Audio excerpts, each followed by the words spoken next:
We've had already three amazing sessions, going back to, gosh, was it late June with our panel on intercommunal organizing, where we brought together intercommunal organizers from New York, Chicago, and all the way to Haifa. We had a second amazing panel on the power of art to propel social change, where we met with activists who use the power of song and filmmaking and other forms of artistry, to help galvanize support for various liberal and progressive causes. And our session just before this one was on the topic of making philanthropy work for Jews of color, as well as Fardim and Mizrahim. We met with activists from the Lunar Collective, from Amram, and all along throughout this series, we've been approaching this thesis, which I hope to really distill and drill down on today, which is that we must all be engaged in the work of resourcing our movements in order for them to succeed.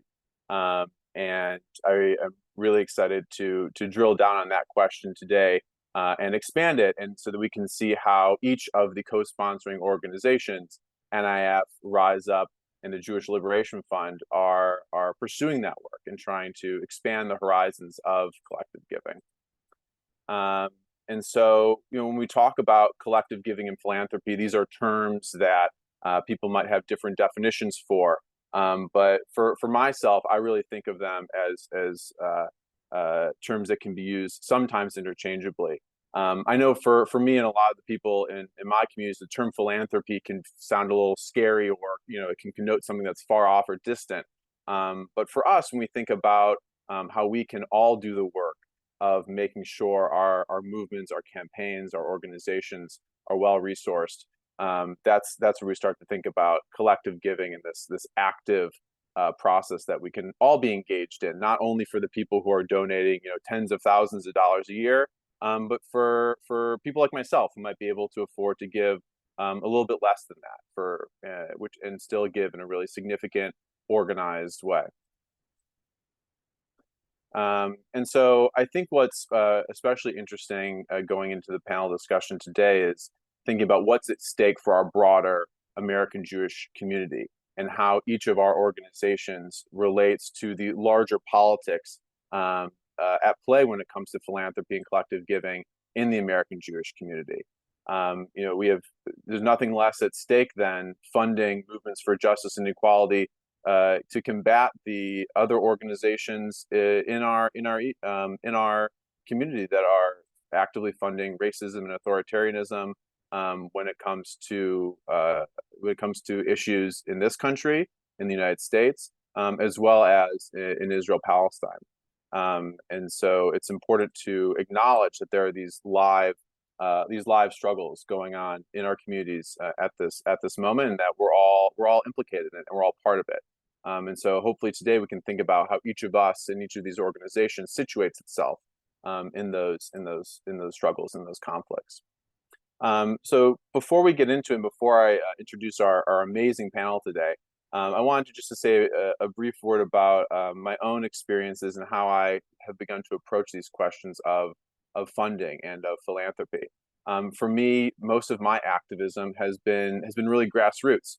Whether it's in Israel, Palestine, doing more direct service work, accompanying shepherds in the Jordan Valley or south of Brun Hills, back to Chicago, organizing with groups trying to change how the American Jewish establishment relates to Israel, Palestine, to organizing protests for tenants' rights and things like this. But one area of change making that I frankly hadn't considered as much until more recently was this role of funding. And I don't know exactly why, but it seemed like something that wasn't for me. Like that conversation felt earlier on like it wasn't something that it was really meant for me to be engaged in. Maybe my parents' generation should be thinking about those questions, but maybe I can approach that later on. But over the last few years, and even more especially since working at NIF and starting out at NIF a little over a year ago, I've seen just how crucial these conversations are, and how people of all generations, including millennials and Gen Z, really really have an important role to play, and need to be thinking critically about this. So want to invite you all in. If collective giving isn't exactly a mode of change making you've considered before, I hope that you'll think with me today about how we can all be involved in that mode of change making. And so without further ado, I want to introduce our panelists for today. First up, we have Professor David Ed Myers, who is a distinguished professor and holds the Sadie and Ludwig Kahn Professor of Jewish Studies at UCLA. He also serves as the director of the UCLA Luskin Center for History and Policy and the UCLA Initiative to Study Hate. David has been an NIF board member since 2014, and he served as the board president from 2018 until this year, until 2023. He's the author or editor of more than 15 books in Jewish history, including most recently the award-winning American Shtetl, which is a great read that I highly recommend. Also joining us today is Karen Sofer Sharon. Karen has been a leader in the Jewish left for over a decade. She's a former senior organizer at Jews for Racial and Economic Justice, JFREJ, where she co-founded and led the first ever Mizrahi Sephardi caucus in the country and co-authored the organization's resource, Understanding Anti-Semitism and Offering to Our Movement. She is currently the director of RiseUp, where she funds powerful initiatives that strengthen our movements for multiracial democracy by building the spiritual capacity of Jewish social justice leadership and the communities they lead. And finally, we have Jo Ware. Jo is the executive director of the Jewish Liberation Fund. She's also an organizer, facilitator, and educator. Joanna has spent over a decade working with organizations inside and outside of the Jewish world to bring forth a more just, whole, and liberatory world. Joanna has worked as a diversity, equity, and inclusion consultant, adaptive leadership teacher and practitioner, community organizer, and popular educator at the intersections of identity, power, leadership, and social justice.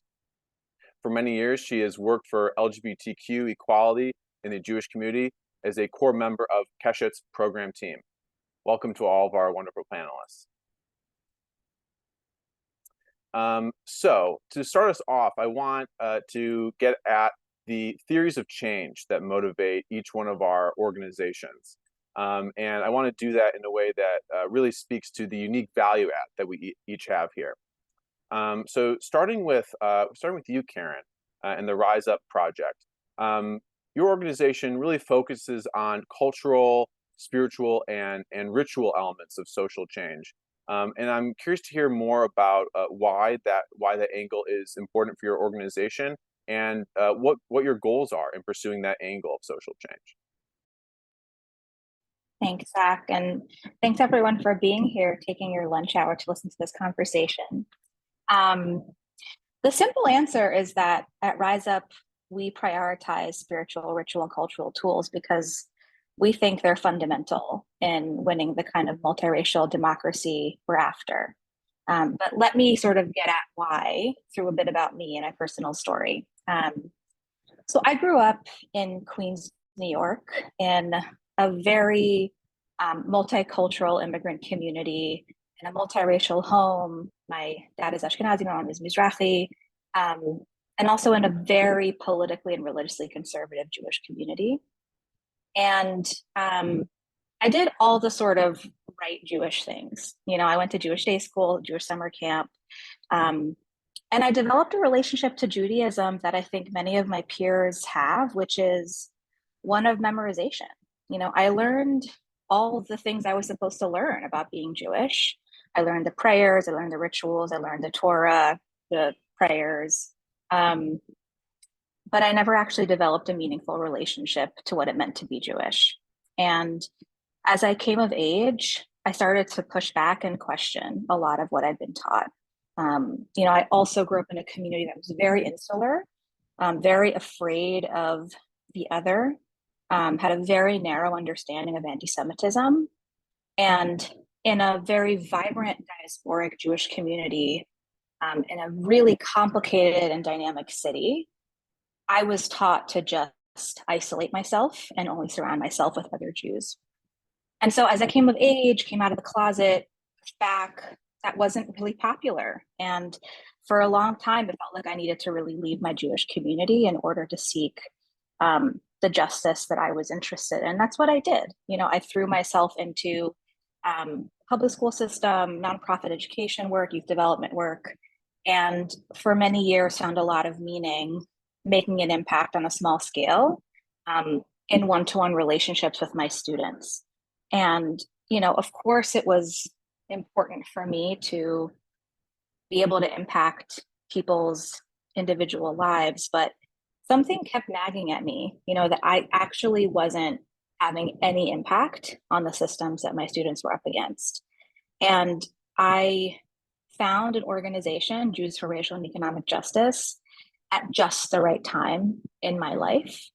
And for the first time, felt like I could take part in social justice work proudly as a Jew, rooted in Jewish values, Jewish history, and legacy.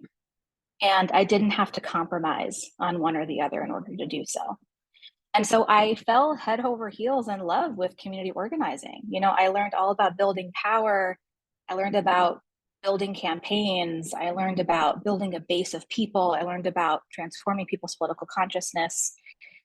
And I organized for nearly a decade there through some really important political moments. I was there for the emergence of the movement for Black Lives, all of the Trump years, the Muslim ban, Tree of Life shooting, the pandemic, you know, major inflection points and moments that really exemplify the level of suffering that we are facing in this world, in this country. And those were also moments that really catalyzed a lot of people to participate in movements for the first time. But as an organizer, my job was to not just be part of those movement moments. It was to do everything in between those moments, right? It was how do we maintain the momentum? How do we bring people in? How do we sustain involvement? And that was really hard. It was, you know, anyone here who is an organizer knows how hard and grueling and exhausting that work is. And so I became obsessed with this question of how we get people in the door and how we keep them there and what's getting in the way. And so when I asked myself, why am I here? Right? Like what's kept me here for this long? What's moved me to be part of this? What are the moments when I have felt the most connected, the most present?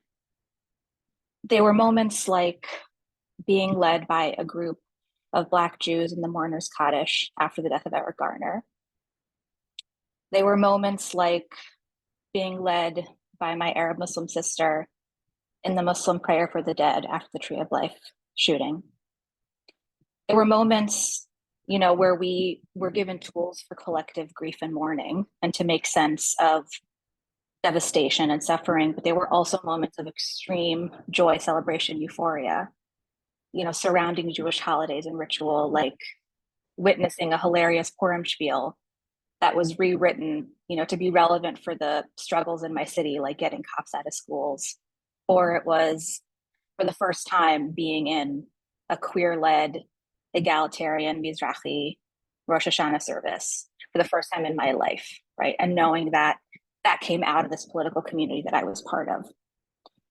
Those are moments that cracked me open, right? They interrupted my numbness. They got me into my body.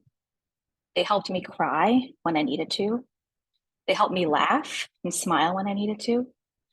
They were moments when my soul felt connected to the bigger why of what it is we're fighting for and why it matters. And so fast forward, right now I get to play this other role in the movement, which is thinking about how we resource this important work. And at RiseUp, you know, I think we care so much about this particular piece, which is how can we leverage the spirit of the Jewish people, right? How can we access the soul of all the people who we need to organize? What are the tools in our ancient tradition that actually tell us what we have to do? We don't have to reinvent the wheel. There are all sorts of templates that exist that can help us make meaning and pave the path forward, right? And if we're fighting for inclusive multiracial democracy and a movement of which Jews are a part, right? Not just, superficial allies, right? But actual co-conspirators with skin in the game. How can using these spiritual and ritual tools help us bring more people in, and also make sure that when we show up in these movements, we're rooted in our history and that we're showing up as powerfully as possible? Really well said, Karen. Yeah, I really resonate with that experience you had with song, with ritual at Jewish social justice gatherings. For myself, bringing up memories of singing Hine Ma Tov as we bear witness to such iniquities in Israel Palestine, but feeling that sense of connection with people standing beside me who are values aligned and who are comrades in the movement. So thank you for that. Really resonates. Um, Joanna, I wanted to ask about the Jewish Liberation Fund's theory of change, and specifically, um, I think one thing that really distinguishes JLF is that you don't only fundraise, right? You guys are a grant making organization, but you do so much more than that. So I'm curious if you can sort of situate the larger kind of organizing project of JLF tied to your fundraising missions, and tell us a bit about the kinds of intervention that you're trying to make within American Jewish philanthropy. Absolutely. Um, at its core, JLF's work is about building power. And I'm going to share more about that, but I also want to start by way of sharing a little bit about myself personally. I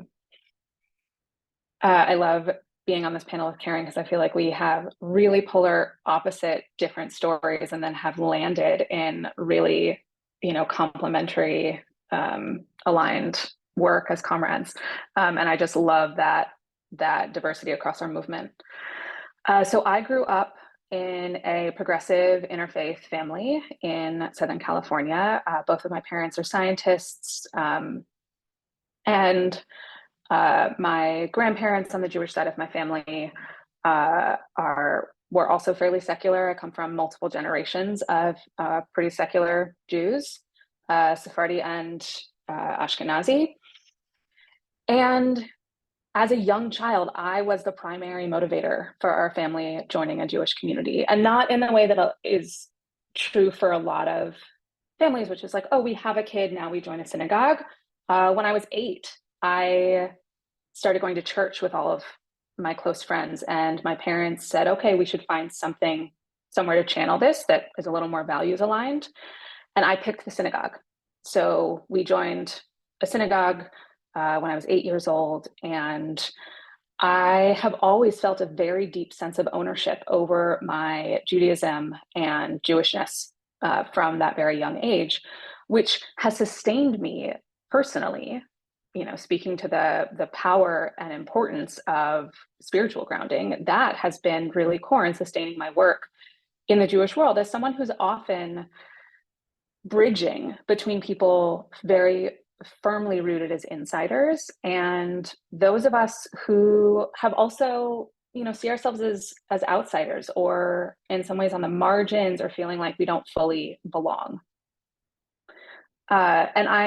So that was very true through the first part of my professional career. I spent many years working for Keshet, doing LGBTQ organizing, justice organizing. And in the course of that work, I was part of or adjacent to many efforts to create change within Jewish institutions. And I began to see the role that philanthropy played in defining the scope of what was possible for our organizations and our movements. What I didn't see or hear many of my comrades and friends and colleagues talking about was the role of money and philanthropy in our work. So I began asking everyone, how are we going to win if we aren't organizing money?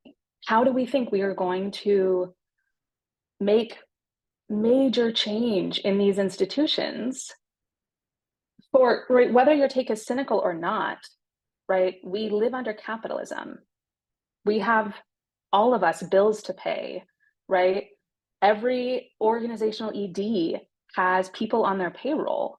And so in order to make it possible for them to take an action that is outside of or beyond the scope of what their major funders want to see, we have to create conditions within which that's possible.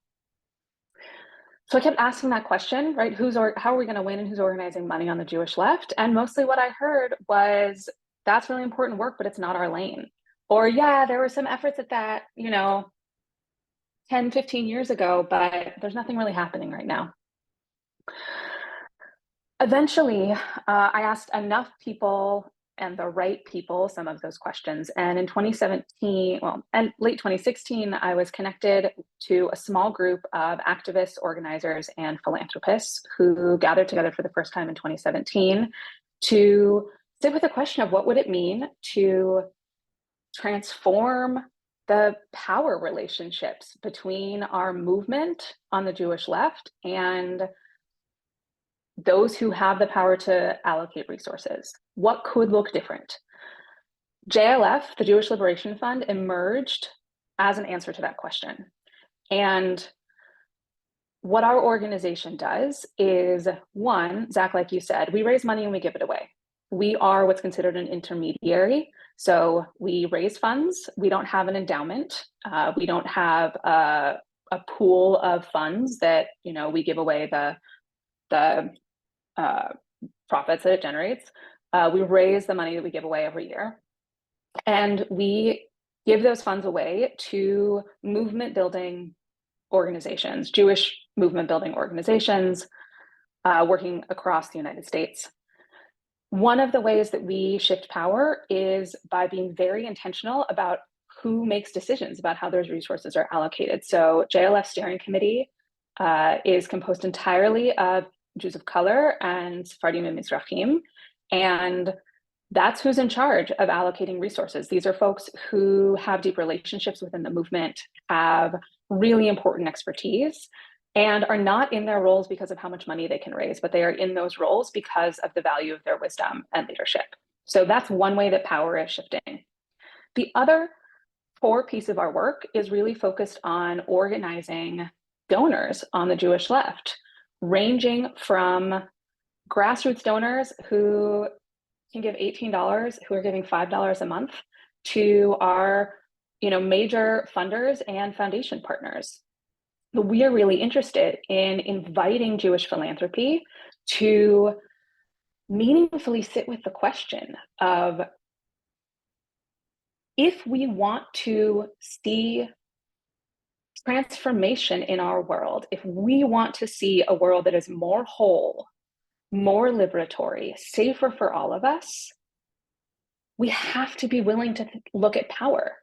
We have to think about how power is currently operating, how the status quo of philanthropy often serves to re-entrench the same power dynamics that create these conditions our grantees are trying to change.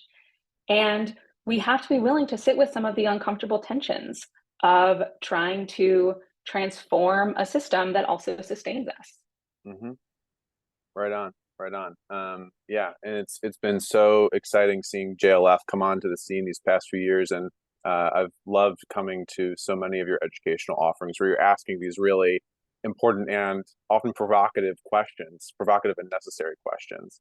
Thank you for that, Joe. David, I want to turn to you now.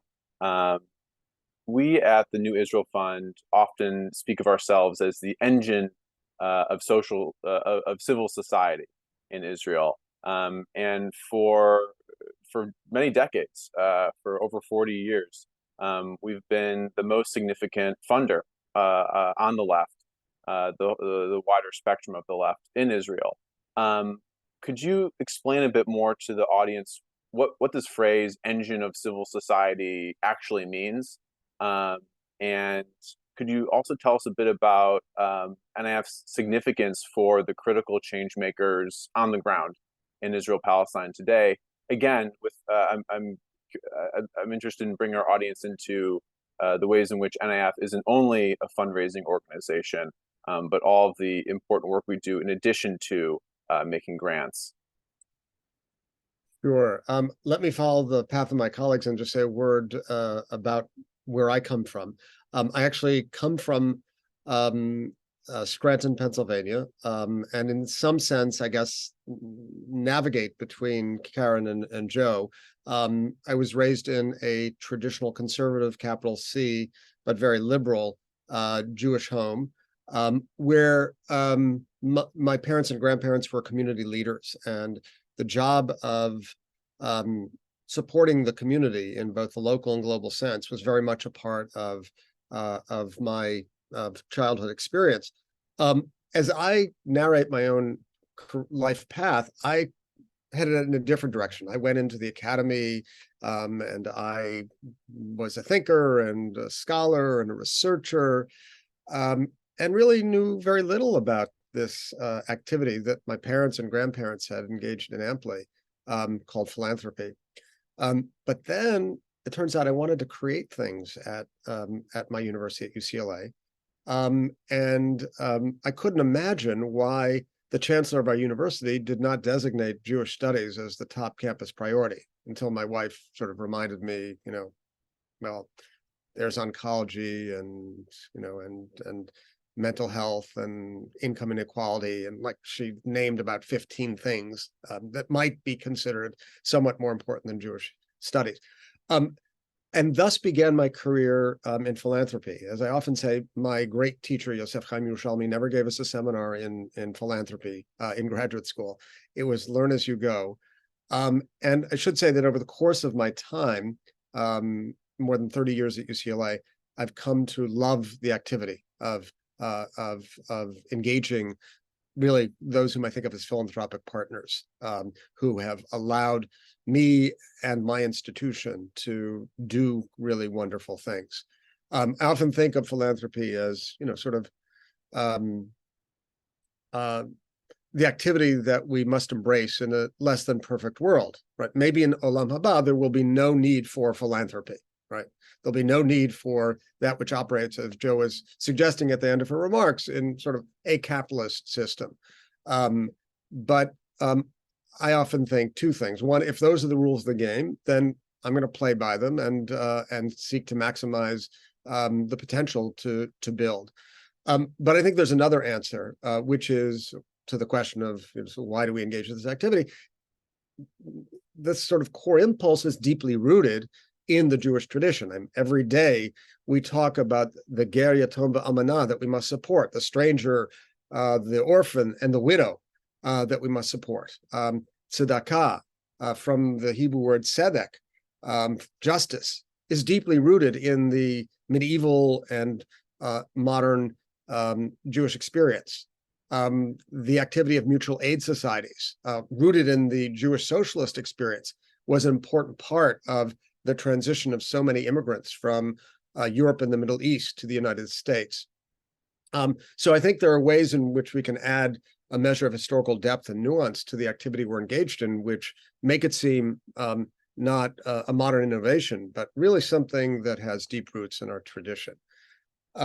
Now let me turn to your question, Zach. When the New Israel Fund was established in 1979, there really wasn't a civil society to speak of in Israel. And that's for a very simple historical reason. The reign of political power by the Labor Party, extending from 1948 to 1977, really didn't mandate or require the creation of a civil society. The institutions that might represent civil society actors were ones very much aligned with the governing political party, like the Histadrut and Kupat Cholim, and many other organizations that sort of fulfilled the status of what voluntary associations or civil society actors would later come to stand for. With the rise to power in 1977 of Menachem Begin, and with a turn towards sort of privatization as a guiding economic strategy, there arose a need for civil society. And that's what prompted a group of people, some of whom are still very much with us, like Ellie Friedman and Jonathan Cohn, to get the idea, actually from San Francisco, that what Israel needed was a framework to allow for the creation of civil society actors, especially on the progressive left side of the spectrum. And, you know, in historical terms, NAF's run has been extraordinary. We've raised hundreds of millions of dollars, supported hundreds of organizations, and really played a major role in creating that new fabric that was missing in Israeli society prior to 1977. Necessarily, our mission is not complete. There are so many broken parts of Israeli society. Today, the Supreme Court, as many of you know, heard the arguments over whether or not to overturn or uphold the recent amendment to the basic law on the judiciary, which essentially would strip the Supreme Court of any meaningful power. So it's kind of a curious iteration of the crisis of democracy today. It's important to note that while NIF has played the role of really seeding many of the leading actors on the progressive left in Israel, from ACRI, the Association for Civil Rights in Israel, to Amram, which was mentioned earlier, which looks to recover the experience of Mizrahi and especially Yemenite, but not exclusively so, Yemenite people, immigrants, children who were disappeared by government action. We've also, over the course of our time, because of the role we've played, become a political force.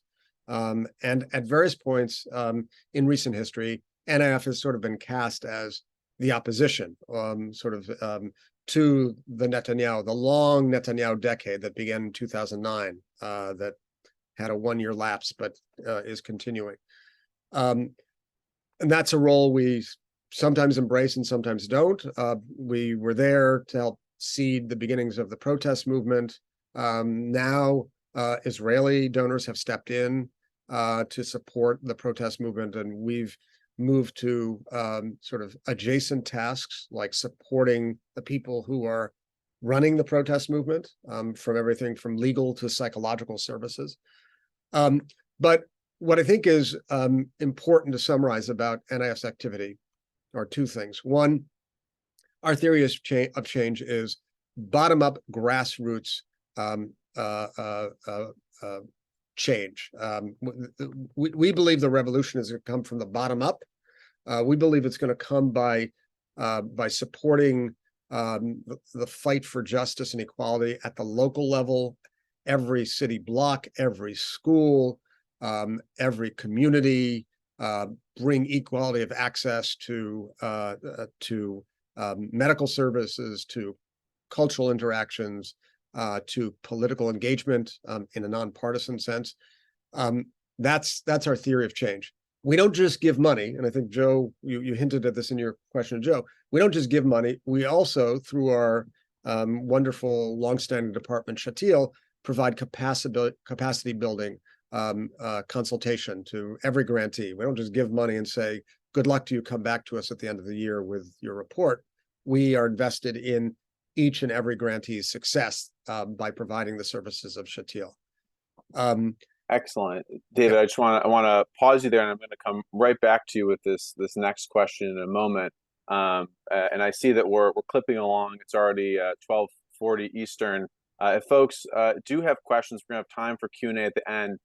Please DM my co-organizer here, Jordan Mann, or if you can't find him for the DM, just drop it in the chat, and we hope to get to your questions at the end here.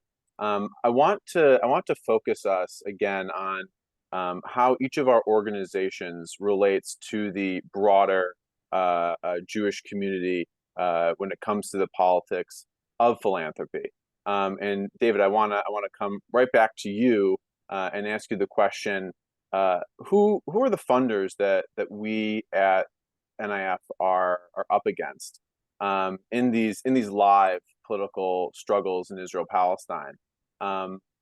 as you alluded to, the judicial coup right now, led by Netanyahu's government, is ongoing, and we've been running a pushback campaign. So how is NIF pushing back and pushing forward in this moment, and who are we up against? Yeah. Well, we're up against organizations like the Kohelet Forum, plain and simple, which ran kind of a picture-perfect campaign to enshrine its ideas in law, beginning with the nation-state law of the summer of 2018 and extending up to the amendment to the basic law on the judiciary. Kohelet is an American-funded think tank that sort of has a mix of conservative and libertarian principles, it would seem, that really engaged in thought generation, translated the ideas into a public and popular idiom, lobbied for the integration of these ideas into political conversation, and then saw to their enshrinement in law. It's a kind of a staggering success story about which, from which we can learn much, I think. They also engaged in sort of training a new generation of economists and lawyers through their leadership development programs. And I frankly think there's a lot we can learn from this. We at NIF have, I often think of it as one eye cast on the present and one eye cast on the future. I often think of this, we are going to need to be around the day after. There only should be, inshallah, a day after. The day after sort of the collapse of this attempt, this authoritarian, racist, and fascist effort to subvert any meaningful notion of democracy. So we do that by not only supporting grantees who are doing work every day on the ground, but also supporting grantees who are engaged in generating new ideas for the future. And I'll just offer one in sort of the spirit of Kohelet's efforts. It would seem to me that the appropriate antidote to what has been legislated recently in Israel would be a basic law in the Knesset centered on the principle of equality. It may seem like a kind of banal or abstract idea, but it requires grounding in law. That is to say, the principle that each and every citizen of the state is, as is mentioned in the 13th paragraph of Israel's Declaration of Independence, equal. It must be enshrined so as to overcome the two-tiered system of citizenship that exists at present. That's something which NIF grantees like the Burrell Foundation are working on, and we're very deeply supportive of that. I mean, believe that's the kind of forward-thinking work that we need to support, and for which we need at all times additional funders. Right on. Yeah, that demand for equality sounds, as you said, so simple, and yet it has such huge transformative potential, not only in Israel, Palestine, but around the world. If we really took that notion seriously, what would the implications be for our laws, for our society? Joanna, I want to come back to you and ask, what's at stake in this moment for Jewish social justice movements? We were talking before about generational shifts we're noticing in politics and in values. Younger Jewish people in their 20s and 30s are asking questions and making new answers about how to give, where to give, what causes to support, and so on. So could you tell us a bit about where the Jewish Liberation Fund situates itself in those ongoing conversations?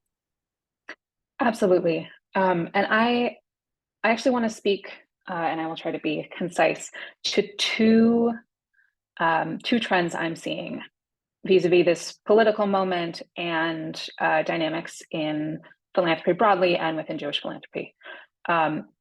So the first of those is, what you alluded to, which is that we are it has already begun, but we are at the beginning of what is projected to be the largest generational wealth transfer in US history. from boomers to their Gen X and millennial children. Increasingly in, across philanthropy, many boomers, particularly in family foundations that have been leading this work for decades in some cases, are working to bring their children into a more active leadership role. What does that mean for the Jewish community, for the Jewish left? There was an initiative that was launched a number of years ago, the specifics of which are not really the point, but it was an effort to capitalize on this moment in history by a group of Jewish philanthropists that lean much more, I would say, conservative to moderate to conservative, inviting other philanthropists to join them in making a commitment, and in some cases enshrining into the bylaws of their foundations a certain percentage of giving to Jewish organizations and to Israel.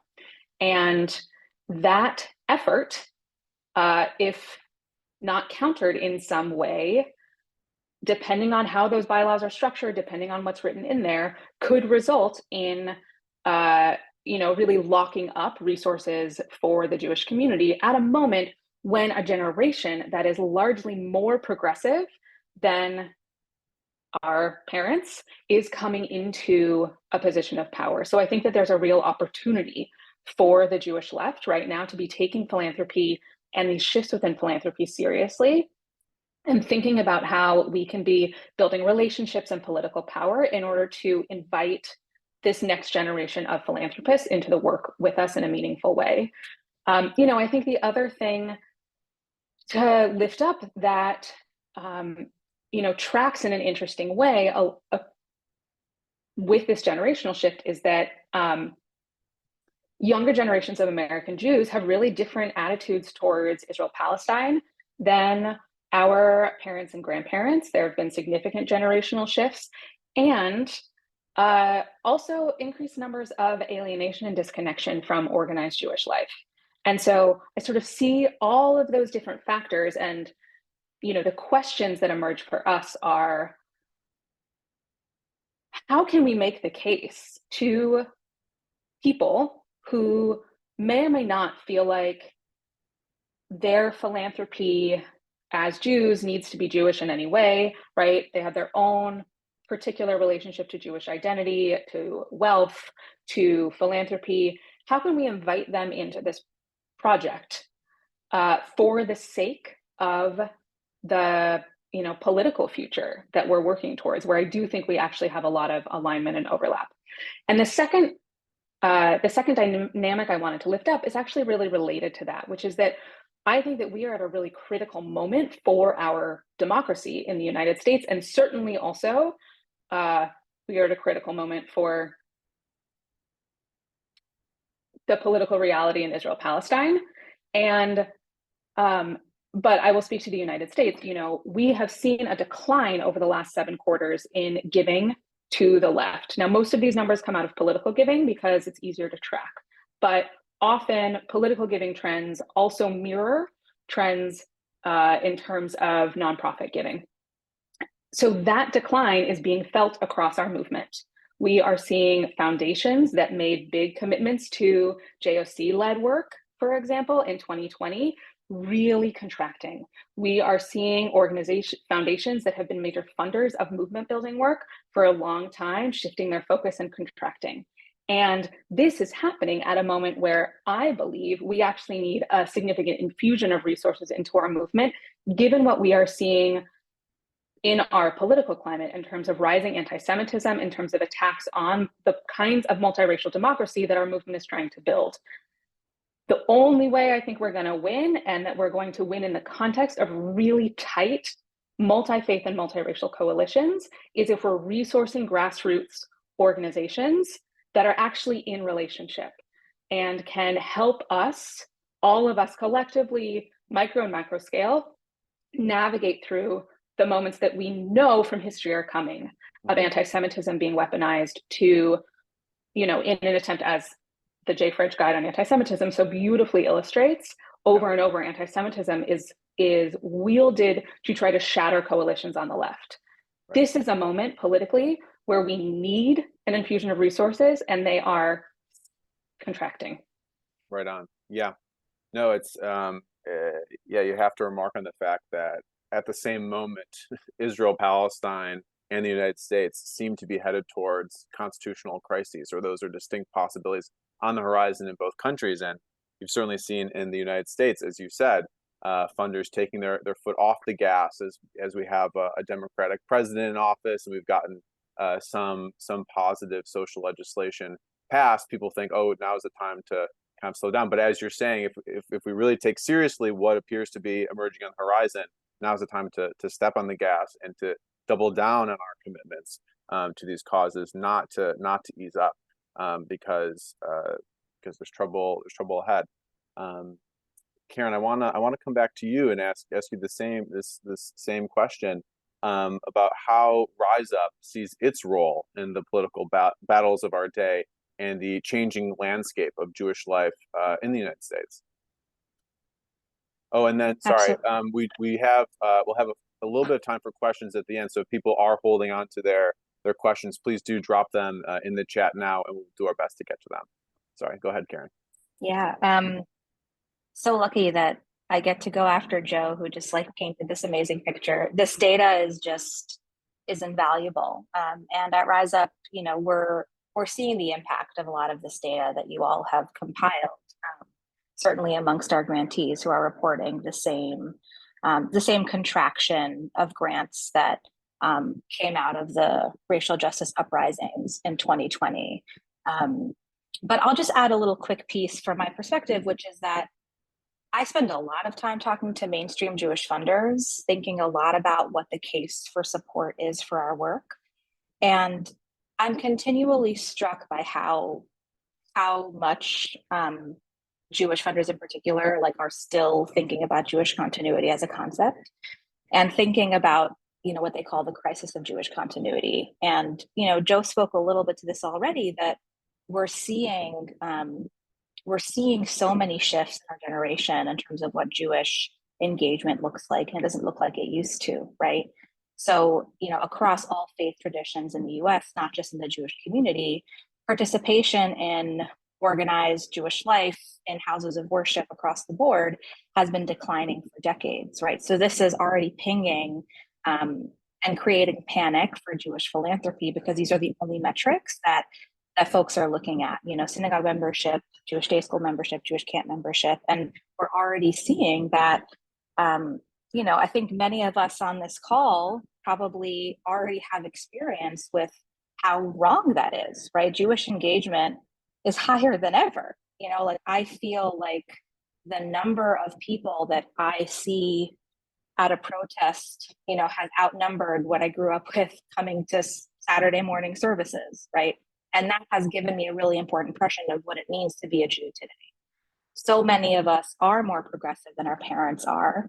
So many of us are engaging with Jewish life primarily through social justice avenues, right? So we're missing a key part of the puzzle here in terms of where we're looking for data and proof of engagement.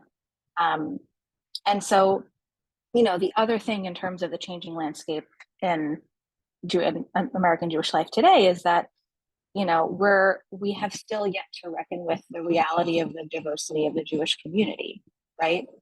You know, our community is incredibly diverse. And if we're interested in engaging all Jewish people, that has to mean all Jewish people, right? So at RiseUp, you know, we intentionally make an increased number of investments in projects led by Jews of color, those led by marginalized Jews, for example, queer and trans Jews, disabled Jews, poor working class Jews, Mizrahi Sephardi Jews, etc. You know, all of us have a really important perspective to lend when it comes to building the Jewish future, right? To building the synagogues of the future, where all of us want to engage in Jewish life. And all of us deserve to have those spiritual and communal Jewish homes.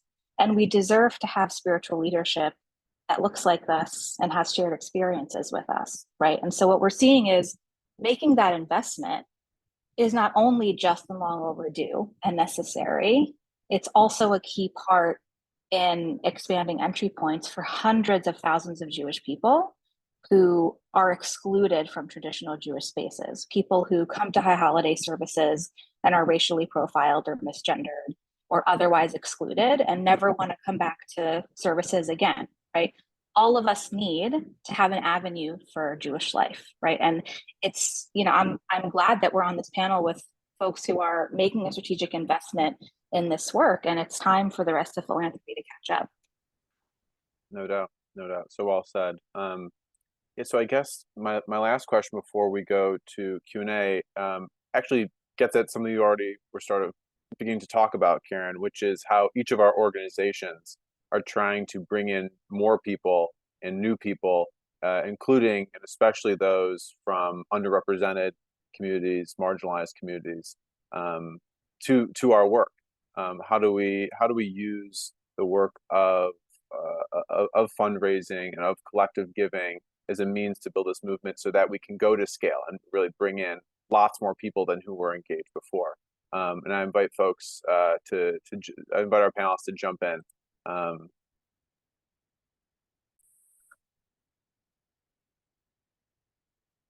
Okay. I'll just say a brief word about the challenges and opportunities. I mean, Zach, you're probably the best position to talk about the way we're seeking to engage new communities, especially of younger people at that momentous point of the transfer of wealth, as Joe mentioned. The challenge, is really, for me, crystallized in sort of the shifting question that generations ask. I think I belong to I'm the last of the long post-Holocaust generation that asked the existential question, like, how can we assure the survival of the Jews? And one of the most prominent answers offered was, you can do so by supporting the state of Israel. And that answer was, a mix of, certainly from an American Jewish perspective, of guilt, memory, and lived experience.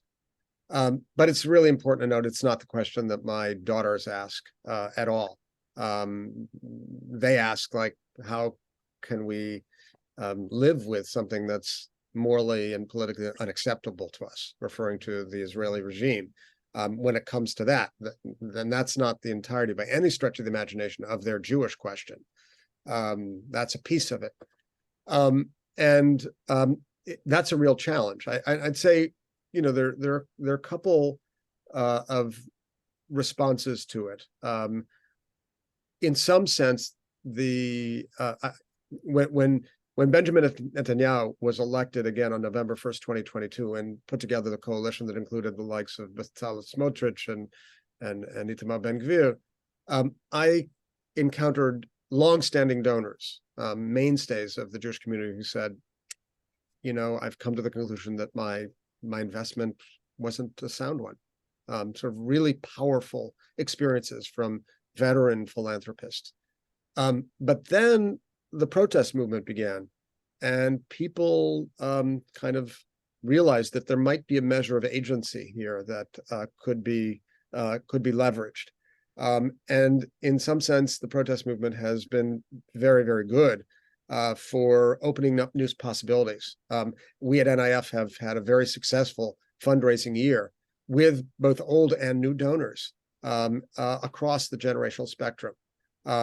And I think related to that is just a general shift that we see in the United States away from sort of the American Jewish conformist mainstream position of unequivocal support for the government of Israel toward more balanced. David, I hate to interrupt you. I see we just have a couple minutes left, exactly 1 minute. Maybe we'll run a bit long, but before we do, I want to say that Jordan Mann is going to drop a link in the chat to the recordings of our past sessions, and soon the recording of this session. So if you missed the previous sessions in this summer series of JLF, RiseUp, and NIF, you can click on that link. I might have us run just a little bit over because I'm really curious, Joanna, what your response to this question is going to be. And then I want to put the question that we got in the Q&A to our panelists, if we can run just a couple minutes over. Yeah, so in terms of the question of, how are we bringing people into this work and what are some of the challenges and opportunities? we are bringing people into this work in a few ways. So one, my very talented colleague, Jordan Mann, leads up our grassroots donor organizing work, which is still in its early stages. Those of you who are organizers know that at the core of organizing is relationships and base building and power building. But long term, our goal is really to build a powerful base of progressive Jewish grassroots donors who are politicized and active around their giving and have the potential to take powerful action together. So that's one way. If you're interested, Jordan's the person to talk to. Second piece of our work is our philanthropic organizing, which my colleague Cody is on this call, leads up that work. We are launching a fellowship in the fall for Jewish philanthropists who are interested in really digging into how they can transform their philanthropy to be in deeper alignment and accountability with movements, and do that work within a cohort. And then the last thing I will just put a flag out for is that we're exploring how to expand our participatory grant making work to bring more people into the role of holding decision making power around how resources are allocated, and to try to strengthen the impact and really broaden the insights that inform our sense of where our resources most needed in the movement. 100%. Do panelists have a couple more minutes? I do want to get to the Q&A if we can. Yes. So I want to pull out a couple questions and maybe kind of stick them together. Daniel started by asking, is it true that the wisdom that most funders in the Jewish world are closer to the center, the most activists? And how, related to that, a separate question, but related, how do we plan on raising money from philanthropists who, in some cases, have actually been devoted to pushing out progressives from this world? And then we'll have to leave it there. And I invite folks to stay on for the talkback section after we say goodbye to our panelists, and maybe we can have more discussion there. If I can jump on this one, Daniel, would love to have a longer conversation at some point about the complexities of capitalism and Jewish class identity and politics, et cetera. But I would say, like, generally, wealth correlates with a center to rightward shift in politics. That's not right. That's a general statement. So I don't have great data, right, having polled every funder, but are most funders in the Jewish world closer to the center than left-wing leftist activists? I think most, yeah, not all of them. And I will say, from JLF's experience, I have been pleasantly surprised by the number of foundations that are really interested in being in this work with us in some way, whether through funding or otherwise. I thought that was going to be a much harder mountain to scale than it has turned out to be. So I don't think it's the most bleak landscape. I also think that people, including philanthropists, comfort with an expanding sort of window of acceptable criticism of Israel and Zionism, right, is growing. And I think that that's in large part related to the political shifts in Israel, that more and more people are saying, oh, something is happening that is deeply counter to my values, and now I can relate to the experience of criticizing without necessarily being wholly opposed to the safety and liberation of the Jewish people, for example, right? That is comprehensible to more people than I think it might have been even a few years ago. And what I would say, shore up your grassroots base. I think that's true for all of our movement organizations. Shore up our grassroots base. I believe that we have the resources to sustain and take care of our, each other. I'll stop there. Joe.